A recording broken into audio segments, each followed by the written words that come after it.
Hello, नमस्कार. कसे आहात सगळे? मजेत ना? मी रोहिणी स्वागत करते तुमचं आणखीन एका नवीन व्हिडिओमध्ये. आजच्या ब्लॉगला सुरुवात आहे ना अशी काहीशी झाली आहे. काल आहे ना, आता बघा मी मागे एक ब्लॉग अपलोड केला होता. त्याच्यामध्ये पडदे वगैरे सगळे लावले होते आणि जे हे पडद्यांचे साईडचे बांबू आहेत, म्हणजे जे बांबू आहेत त्याला साईडला बघा लावतो आपण. आता ते मला आठवत नाही काय म्हणतात.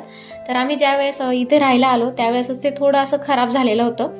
पण मग ते तरी पण आहे ना असं नॉर्मल असं ते असं तग धरून उभं होतं त्याचं ते. पण मग पडदे वगैरे लावले त्यावेळेस व्यवस्थित होतं आणि काल रात्री अचानक एकदम दणक्यात पडलं ते खाली. त्याच्यामुळे ते एका साईडचं जे आहे, जे बघा ते बोर्डच्या साईडने असं पडदीच्या साईडने दिसतंय तिकडचं आहे ना डायरेक्ट खाली पडलं आणि ते तुटलंच. तर आता त्यालाच मी व्यवस्थित जुगाडने लावण्याचा प्रयत्न करत होते, पण मग ते काही लागायचं नावच घेत नव्हतं. म्हणून म्हटलं आता काय करावं. आता तिथे पडद्यांची सवय झालेली आहे आणि आरूचं कसं आहे ना, आता पडदे लावल्यामुळे मी अगोदर पण म्हटली होती त्याला अंधारात वगैरे छान झोप येते, उजेड असला तर तो झोपत नाही. त्याच्यामुळे त्याला पण आता सवय झाली आहे आणि सकाळी आणि दुपारी पण तो बऱ्यापैकी म्हणजे जास्त वेळ झोपतो. तर म्हटलं आता काय करावं, सवय तर झाली मुलांना आणि मग आम्हालाही तशीच सवय झाली आहे. कारण सकाळी ते डायरेक्ट उजेड वगैरे पडतं, त्याच्यामुळे पडदे लावले की बरं वाटतं जरा. मी काय केलं ना, हॉलमध्ये ना आमची एक खिडकी आहे त्याला पण आहे ना असे बांबू लावलेले आहेत, पण तिथे ना मी पडदे वगैरे नाही लावलेत. कारण माझ्याजवळ 2-3च एवढे पडदे होते जेवढे मी लावलेत. सो मग मी काय केलं ना, हॉलमधला जो बांबू होता पडदा लावायचा तोच इकडे अटॅच केला. इकडे आता तुम्ही बघताय तोच लावला. आता तो मोठा वगैरे वाटत असेल कारण तिकडची खिडकी जी आहे ती मोठी आहे. त्याच्यामुळे म्हटलं आता बघू ताईंना वगैरे सांगून ते काय करता येईल. तोपर्यंत मग मी काय केलं ना, असा जुगाड लावला. हॉलमधल्या खिडकीचा जो बांबू आहे तोच इकडे बेडरूममध्ये लावला, जेणेकरून सध्याला तरी आम्हाला ते पडदे वगैरे तिथे लावता येतील. तर असा काहीसा सगळा गोंधळ झाला. तर असो फायनली मी पडदे जुगाडू पद्धतीने लावून घेतले आणि हे जे काय आता तुटलेले साईडचे जे बन्स वगैरे आहे ते आता ताईंना द्यावे लागतील आणि जे काय असेल ते पुढच्या गोष्टी वगैरे बोलू. असो दुपारचे वाजलेले आहेत 12:30 आणि आज आहे ना गुरुवार आहे आणि मी तुम्हाला मागच्या व्हिडिओमध्ये म्हटली होती की मी 11 गुरुवार जे आहेत ते स्वामी समर्थांची मी करते. आज आहे त्यातला 5वा गुरुवार आणि सध्या काय होतंय माहिती नाही. मी तुम्हाला मागे पण म्हटली होती बघा, सकाळमध्ये लवकर जवळजवळ 3:30ला उठलं की 4पर्यंत माझं सगळं आवरतं आणि 4 नंतर बसले की माझं 6पर्यंत जे श्री स्वामी चरित्र आहे ते पूर्ण वाचून व्हायचं. पण मग सध्या काय होतंय काय माहिती, उठणंच होत नाही. कधी उठणं झालं तर आरूची चिडचिड सुरू होऊन जाते. त्याच्यामुळे मी सध्या काय करते ना, दुपारूनच वाचायला सुरुवात करते. नाहीतर मग कधी कधी काय करते, अर्धं जे आहे ते सकाळी वाचून घेते आणि अर्धं दुपारच्या वेळेत वाचते आरूला वगैरे झोपवल्यानंतर किंवा आजीकडे दिल्यानंतर. सो आज आहे ना माझं सगळंच वाचायचं राहिलेलं होतं. सकाळी पूजा वगैरे करून घेतली होती, पण म्हणजे स्वामी चरित्र आहे ते वाचायचं राहिलेलं होतं. सो मी आता म्हटलं सगळं घरातलं वगैरे आवरून घेतलं. जो काही गोंधळ होता पडद्याचा तो पण आटपून झाला आणि चला म्हटलं आता निवांतपणे आपलं जे काही पूजापाठ आहे ते करून घ्यावं. आणि इकडे पहिले मी दिवा लावून घेतला, त्याच्यानंतर अगरबत्ती वगैरे लावून घेते. आता तुम्हाला बघा मागे मी म्हटली होती किराण्यामध्ये की मी जे देवाचं तेल आहे ते थोडं वेगळं आणलेलं आहे. म्हणजे सुट्टं तेल जे होतं ते आणलेलं आहे, पण मग आता ते मला बॉटलमध्ये भरायचं आहे.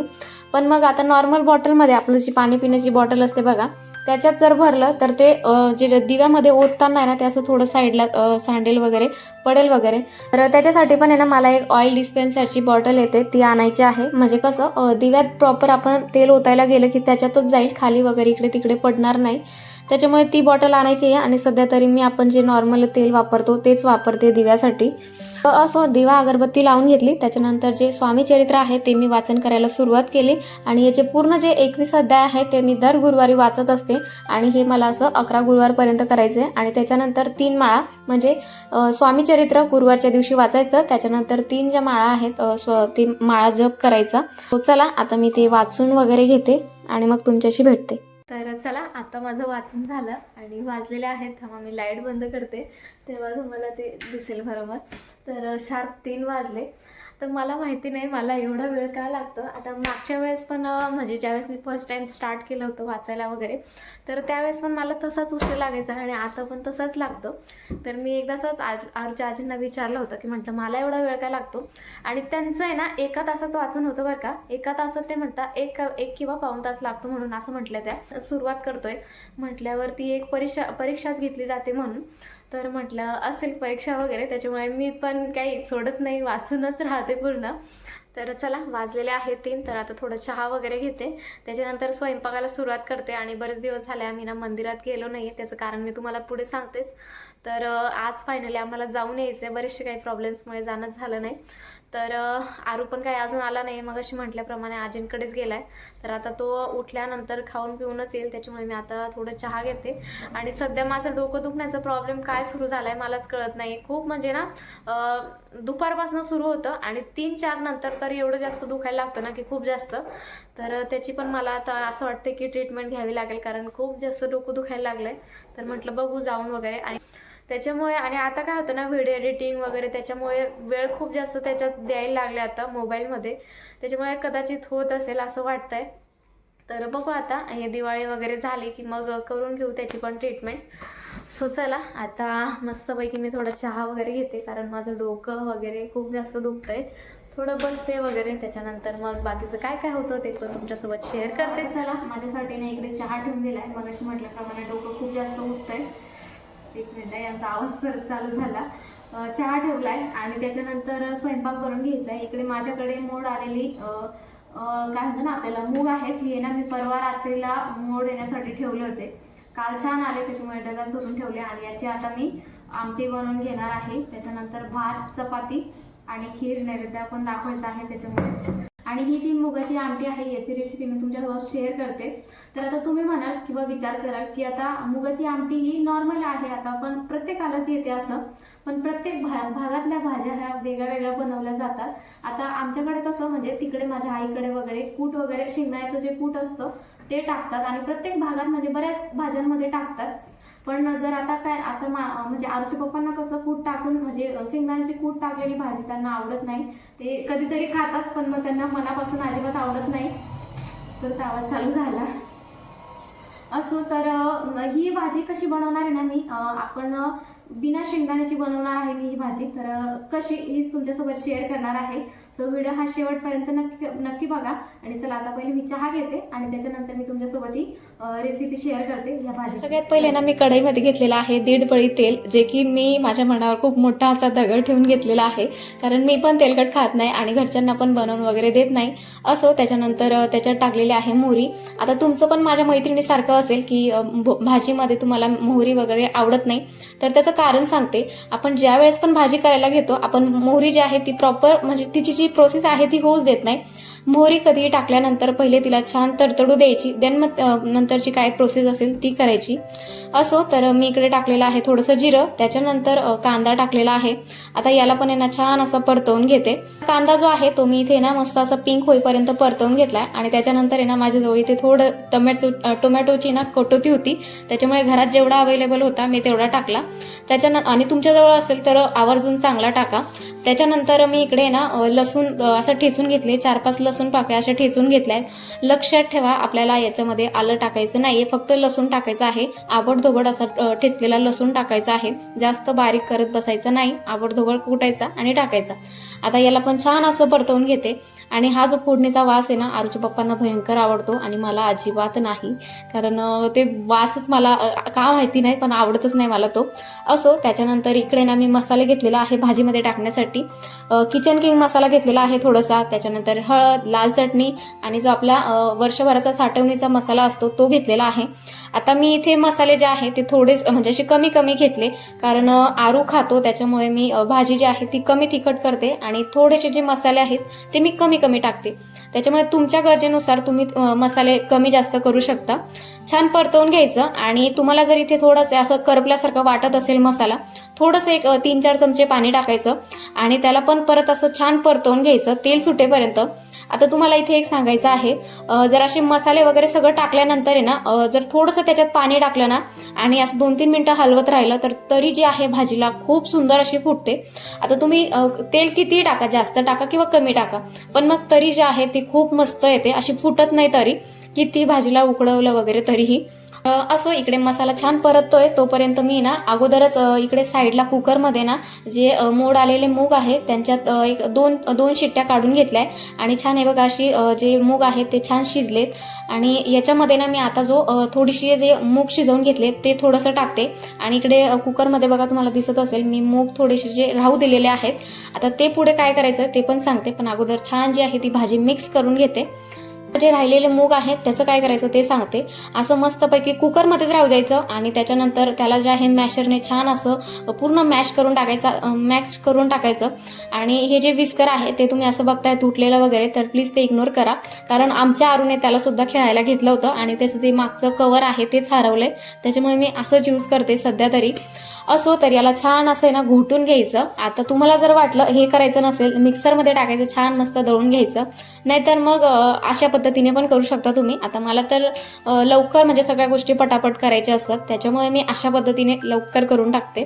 त्याच्यानंतर आहे ना मस्तपैकी आपल्या भाजीमध्ये ते टाकायचं, मिक्स करून घ्यायचं. आणि याच कुकरमध्ये ना मी थोडंसं पाणी टाकलेलं आहे, ते पण छान मिक्स करायचं, कारण त्याला थोडंसं ते मिक्स केलं आपण जे घोटून घेतलं ते लागलेलं असतं कुकरला, त्याच्यामुळे त्याच्यात पाणी टाकायचं आणि ते भाजीत थोडं आपल्याला ज्या पद्धतीने वाढवायची आहे तशी वाढवायची. आता आमच्यासाठी एवढी इनफ होते, त्याच्यामुळे मी तेवढीच केली. आता तुम्हाला जर अजून भाजी घट्ट हवी असेल तर सेम तसंच करायचं. जे मी अगोदर सांगितलं की कुकरमध्ये थोडेसे मूग राहू द्यायचे, तर तुम्ही अजून थोडे मूग घ्यायचे, छान त्याला मॅश करायचं, देन भाजीमध्ये टाकायचं. आता ही जी ट्रिक आहे ती मी बऱ्याचशा भाजीमध्ये वापरते. जास्त करून मी मगाशीच म्हटले आरूच्या पप्पांना कूट वगैरे एवढं आवडत नाही, त्याच्यामुळे मी ही जी ट्रिक आहे ती बऱ्याचशा भाजींमध्ये वापरते. असो मिक्स करायचं. त्याच्यानंतर आता जी कोथिंबीर दाखवली ती मी भाजी शिजल्यानंतर लास्टमध्ये टाकणार आहे. चवीनुसार भाजीमध्ये मीठ टाकलं, अगदी बेता टाकायचं, कारण माझ्याकडून नेहमी मीठ जे आहे ते कमीच होतं भाज्यांमध्ये, त्याच्यामुळे व्यवस्थित टाकायचं. आणि ही भाजी आहे ती मस्त आता 4 ते 5 मिनिटं दणकून शिजवून घ्यायची आहे. आणि ही जी भाजी ना तुम्ही एकदा नक्की ट्राय करून बघा. जसं आपण बाहेर लग्नामध्ये वगैरे जातो त्या भाज्या अशा टेस्टी वगैरे असतात, सेम तशीच लागते. आणि ज्यावेळेस आपण ही भाजी म्हणजे फोडणी वगैरे देऊन देतो या प्रोसेसला असते, तेव्हा त्या भाजीचा वास पूर्ण घरात आणि बाहेर सुद्धा जातो, इतकी म्हणजे भाजी होते. असो तर आता बोलता बोलता इकडे भाजी जी आहे ती 5 मिनिटं मी छान उकळून घेतली, मिक्स करते. त्याच्यानंतर जी कोथिंबीर बारीक कट करून घेतलेली होती ती टाकायची, छान अजून एकदा मिक्स करायची अँड देन आपली भाजी रेडी आहे. तर चला आता भाजी तर बनवून झालेली आहे आणि ही भाजी ना तुम्ही एकदा नक्की ट्राय करून बघा, तुम्हाला खूप जास्त आवडेल. आता बाकीचा जो स्वयंपाक बाकी आहे, चपाती भाजी जे काय असेल ते, तो स्वयंपाक मी आता सगळा जो आहे तो क्विकमध्ये बनवून घेते. मोठा जेसीबी आलाय. कसं, किती मोठा होता? किती मोठा होता? मोठा जेसीबी आला. जेपीपी म्हणजे बाय द वे जेसीबी बर का. मोठा जेसीबी आला होता. तू पाहिला होता का? मग तू बसला होता त्याच्यात? नाही, तू जेसीबीत बसला होता का? नाही, तू जेसीबीत बसला होता का? हो बसायचंय रे राजा, बट तू बसला म्हणजे तू बसला होता का त्याच्यात? तुला आजीने बसवलं होतं? बसवलं होतं. अरे वा, तुला लय भारी वाटत असेल मग. हो का? हो का? पण हे नाही कळालं बरं का मला, अगोदरचं कळालं पण हे काही कळालं नाही मला. चला आता माझी पण तयारी झाली. त्याच्यानंतर स्वयंपाक जो काही आहे तो पण सगळा बनवून घेतला. आणि खीर ना मला लक्षातच नव्हतं राहिलं बनवायचं, त्याच्यामुळे पटक्यात बनवून घेतली, उकळते. आणि इकडे साहेबांची पण तयारी करून दिली, बाहेर जाऊन बसले साहेब, गाडीवर बरोबर जाऊन बसतो. आता तुम्ही व्हिडिओमध्ये पाहिलंच असेल. सो चला आता खीर पण ऑलमोस्ट होण्यात आली आहे, बंद करते. आणि चला आता लवकर निघूयात. 5:40 ऑलरेडी झालेले आहेत. आणि चला गाडी वगैरे पुसण्यात वेळ होईलच. काय काय बोलतोय? काय नुसतं असं आरोळ्या मारायलाच पाहिजे. महत्वाचं एक दाखवायचं राहिलं तर तुम्हाला आज मला काहीतरी दाखवायचं आहे. आज आहे ना माझ्या दिव्यामध्ये, म्हणजे मी जो दिवा लावलाय स्वामींजवळ त्याच्यामध्ये ना असं फूल तयार झालंय. आता ते दिसतंय म्हणजे असं दिसत नसेल कदाचित, कारण थांबा मी दाखवण्याचा प्रयत्न करते. हे हां, हे बघा इकडच्या साईडने हे बघा दिसेल. हे बघा अशा पद्धतीने कसं फूल तयार झालेलं आहे, दिसत असेल कदाचित. हां, हे बघा या साईडने दिसतंय. तर मस्तपैकी फुल रेडी झालं. तसं ते ना होत असतं, पण आज आहे ना थोडं वेगळंच त्याच्यामध्ये ना फूल तयार झालं आहे. ॲक्च्युली मला माहिती नव्हतं, बट यूट्यूबवरून सर्च वगैरे करून ते माहिती केलं मी, आणि चांगलं असतं वगैरे म्हणून. आणि आपली सेवा देवापर्यंत म्हणजे आपण देवापर्यंत पोहोचली याचा अर्थ असतो, म्हणून आपल्या दिव्यामध्ये जर असं काही फूल रेडी म्हणजे तयार झालं तर आपली सेवा देवापर्यंत पोहोचली असं समजायचं, असा याचा अर्थ असतो. आता बाकीचं मला काय माहिती नाही, पण जेवढं माहिती होतं तेवढं मंदिरात पोहोचलो आणि नेहमीप्रमाणे ना सगळ्यात पहिले पाय धुतले, त्याच्यानंतर वडाच्या झाडाला फेऱ्या मारल्या आणि इकडे माझ्या फेऱ्या वगैरे मारून झालेल्या होत्या आणि दीदी आणि आरू परत एकदा म्हणजे दीदीच्या चालूच होत्या फेऱ्या, पण मग आरू परत माझ्यासोबतही मारून झाल्या. त्याच्यानंतर दीदीसोबत पण मग तो फेऱ्या मारत होता. बाय द वे आज आहे ना आरूच्या आजी काही आल्या नाही, दीदी माझ्यासोबत, दीदी आणि मीच आली होती आज, नाहीतर इतर वेळेस मी आणि आजीच नेहमी येत असते. असो, त्याच्यानंतर वडाच्या झाडाला फेऱ्या वगैरे मारून झाल्या. त्याच्यानंतर आतमध्ये स्वामींचं दर्शनासाठी गेलो आणि नेहमीप्रमाणे ना स्वामींच्या पुढे बघा इकडे साईडवर असं टेबलवर आहे ना साखर ठेवलेली असते, खडी साखर, ती घेण्यासाठी गेला आणि आज आजी नव्हत्या, पण मग तो बरोबर एकटा गेला आणि अजिबात घाबरला नाही. गर्दी वगैरे होती आणि तसं मंदिरात वगैरे कोणी रागवत नाही. सगळं तुम्हाला मगाशी म्हटली होती की मागे आम्ही 2-3 दिवस म्हणजे येणं झालं नाही आमचं मंदिरात, त्याचं कारण सांगते. तर असंच काही ना काही कारणं येत होती. कधी आरूच्या आजींचा प्रॉब्लेम असायचा, कधी माझा प्रॉब्लेम असायचा, म्हणजे असे बरेचसे काहीसे प्रॉब्लेम झाले. जवळजवळ आम्ही 3-4 गुरुवार झाले आलोच नव्हतो. तर आज आहे ना फायनली आलो आणि खरंच खूप भारी वाटतं मंदिरात आल्यानंतर. म्हणजे मी शब्दात सांगू शकत नाही, इतकं रिलॅक्स वाटतं ना या मंदिरात आल्यानंतर, खूप भारी वाटतं. जर तुम्ही गेला नसाल स्वामी समर्थांच्या मंदिरामध्ये, आता याच्यात नव्हे, तुमच्याकडे तुमच्या भागात जे मंदिर वगैरे असेल तिथे तुम्ही जाऊन बघा, तुम्हाला खरंच खूप प्रसन्न वाटेल. इतकं फ्रेश वाटतं की असं वाटतं ना की म्हणजे सगळं टेन्शनच मिटल्यासारखं वाटतं. त्याच्यानंतर तिथे ना आरती ठेवलेली होती, सो आरती वगैरे घेतली, आरूने दीदीने आरती घेतली. नंतर मंदिरात आहे ना स्वामींसमोर जरा वेळ बसलो आणि आरतीची वेळ झालेली होती, त्याच्यामुळे सगळे जे आहेत ते बाहेर थांबतात. आता तुम्हाला इकडे दिसत असेल. तर असंच आहे ना बाहेर आलो आणि साईडला आहे ना आता प्रसाद वाटप वगैरे होतो. तुम्हाला माहिती असेल, नेहमी मी दाखवते वगैरे व्हिडिओमध्ये साबुदाणाची खिचडी वगैरे असते. तर असंच बाहेर आले आणि तिकडे ना जे साबुदाणा वाटप करतात तिथे कोणीच नव्हतं उभं. मग साईडला जे मंदिराचे काका आहेत ते सगळे हे करतात वगैरे, त्यांना विचारलं की इकडे कोणी नाही आहे, मी थांबू का असं. ते म्हटले ठीक आहे, तुम्हाला जर उभं राहायचं असेल तर प्रसाद वाटप करायचं असेल तर तुम्ही करू शकता. आणि काय भारी वाटलं मला, म्हणजे मी सांगू शकत नाही, मला इतकं भारी वाटलं ना. ते काका म्हटले की तुम्ही थांबू शकता, तुम्ही प्रसाद वाटप करू शकता. खूप भारी वाटलं. आणि मग मी दीदीला काय म्हटली ना, जर तुला आरतीसाठी बाहेर बसायचं असेल तर बस, मी प्रसाद वाटते, किंवा तुला जर प्रसाद वाटण्यासाठी यायचं असेल तर ये. पण ती म्हटली की ठीक आहे, मी पण प्रसाद वाटण्यासाठी येते. त्याच्यामुळे आरूला आहे ना इकडे असं साईडला बसवून दिलं आणि आम्ही जे आहे ते प्रसाद वाटण्यासाठी इकडे साईडला उभं होतो. आणि हा जो साबुदाणा खिचडीचा प्रसाद असतो, हा आहे ना आरती सुरू झाली की मगच जो आहे हे वाट्या बघा मी आता भरून भरून ठेवते, तर असा भरून भरून ठेवायचा असतो, अगोदर नसतं करायचं. आरती सुरू झाली की त्यावेळेसच तो पण वाट्यांमध्ये भरायला सुरुवात करायचा असतो. आणि आज आहे ना आम्ही तिघं मुलीच होतो, कारण दीदी आणि मी, आणि त्यांनी अजून एका मुलीला बोलवलं होतं. आणि गुरुवारी ना गर्दी खूप असते, त्याच्यामुळे ते प्रसाद वाटप करण्यासाठी ना नेहमी 3 लोक ठेवतात, म्हणजे जेणेकरून अशी एकालाच आहे ना असं घाईगडबड होत नाही, तिघं लोक व्यवस्थित हळूहळू वाटतात. आणि सांगायचा अर्थ असा की तिथे जास्त गर्दी वगैरे होत नाही. आणि खरंच सांगते, खूप भारी वाटतंय. आणि मी तुम्हाला अगोदर पण म्हटली, मला प्रसाद वगैरे वाटप करायला खूप जास्त आवडतं.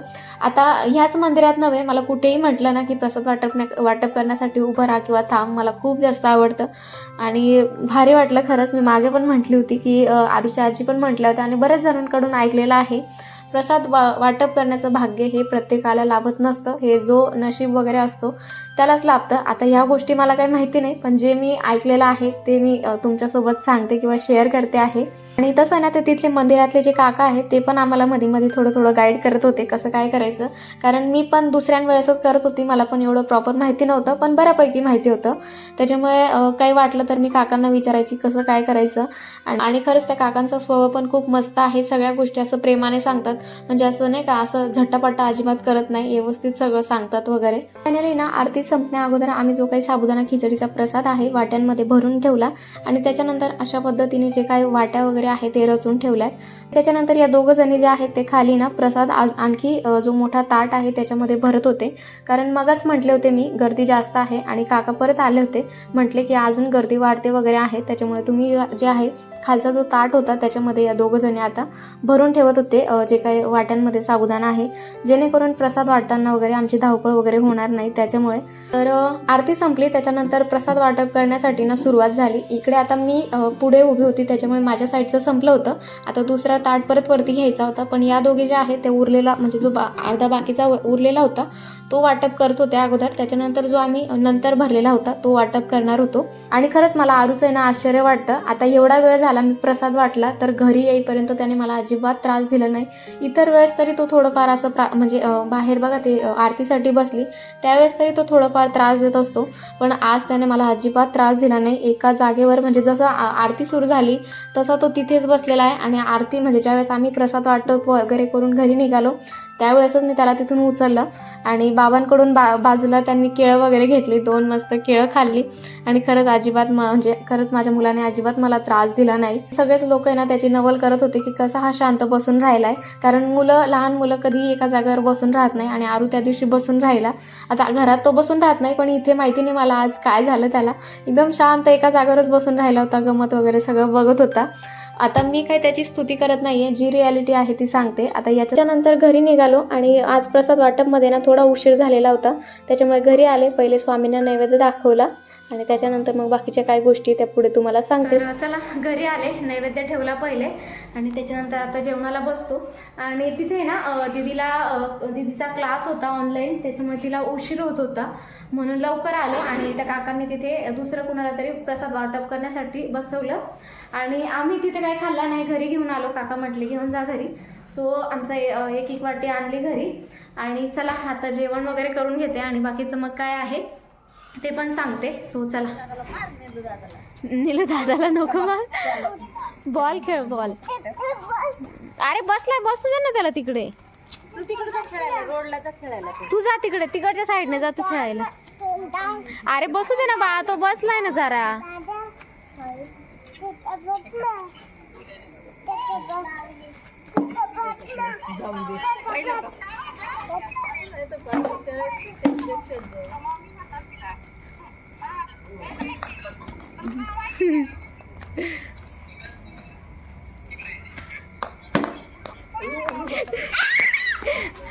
घे घे जा.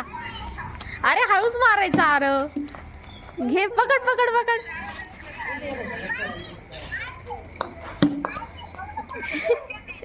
तो मला असं वाटतं रात्री याच्यासाठीच रडत होता वाटतं, पाय दुखत असतील त्याचे. काल पण फिरलो होतं ना, दमला आणि त्याच्यामुळे बहुतेक. हा नाही, आता रात्री झोपतानाच त्याचे मालिश करून देते पायांची. तर चला जेवण वगैरे झाली. त्याच्यानंतर थोडं बाहेर आहे ना आरूला फिरवण्यासाठी नेलं होतं, कारण म्हटलं त्याचं कसं थोडं व्यायाम वगैरे झाला की तो शांतपणे झोपतो, कारण त्याची जर एनर्जी तिकडे गेली नाही तर तो इकडं भयंकर त्रास देतो. सो चला आजचा दिवस पण खूप छान गेला आणि मला अजून बाजारात पण जायचं होतं, पण वेळच खूप झाला होता, कारण प्रसाद वाटायला वगैरे थांबलो आणि ते अजिबात अपेक्षित नव्हतं, पण थांबलो वगैरे त्याच्यात वेळ गेला, त्याच्यामुळे काय बाजारात गेली नाही. आणि मला ना थोडंसं सामान वगैरे घ्यायचं होता, हे बघायचे होते मला कंदील वगैरे, पण बघू आता उद्याच्या वगैरे बघते. आणि त्याच्यानंतर आरूच्या पप्पांची वॉच जी आहे ती पण तुटली तर ती पण मला रिपेअर करून घ्यायची होती, पण मग वेळच हे झाला नाही, त्याच्यामुळे म्हटलं बघू आता नंतर वगैरे. आणि आता मला परत आहे ना, आता बघा मी मागे तुम्हाला म्हटली होती की मी एक दिव्याचा DIY व्हिडिओ घेऊन येणार आहे, सो त्याच्यासाठी पण मला सामान आणायचं आहे. अर्धा आणलं आहे, अर्धा आणायचं बाकी आहे, कारण वेळच होत नाही कधी कधी आरू वगैरेमुळे. सो आता तो जाईल आणि एकत्र सगळा म्हणजे लिस्ट करून मी तो घेऊन येणार आहे. चला साहेबांची आता मला मसाज सुद्धा करून द्यायची आहे, कारण बाहेर खेळतो आणि काल रात्री अजिबात झोपू दिलं नाही त्याने, खूप रडला तो मध्यरात्री. त्याच्यामुळे आज त्याची ना लहानपणीचं त्याचं डाबर लाल तेल आहे त्याची मी अशी ना बॉटलच आणून ठेवली ती मोठी, त्याला मी एक 6 महिन्यापर्यंत त्याची पूर्ण मालिश केली, पण नंतर बंद केली होती. मध्यंतरी नाशिकला असताना त्याला खाली खेळायला न्यायची, तर त्यावेळेस मी करून द्यायची त्याला मालिश, पण मग आता परत बंद केली होती. सो आता परत चालू करावं लागणार आहे, कारण तो पाय वगैरे दुखतात रात्री त्याच्यामुळे रडतो. हा हो आले. सो चला आजचा जो व्लॉग आहे तो इथेच एंड करते. कसा वाटला कमेंट करून नक्की सांगा. चॅनलवर जर नवीन असाल तर लाईक शेअर सबस्क्राईब नक्की करून घ्या. चला तर मग बाय बाय.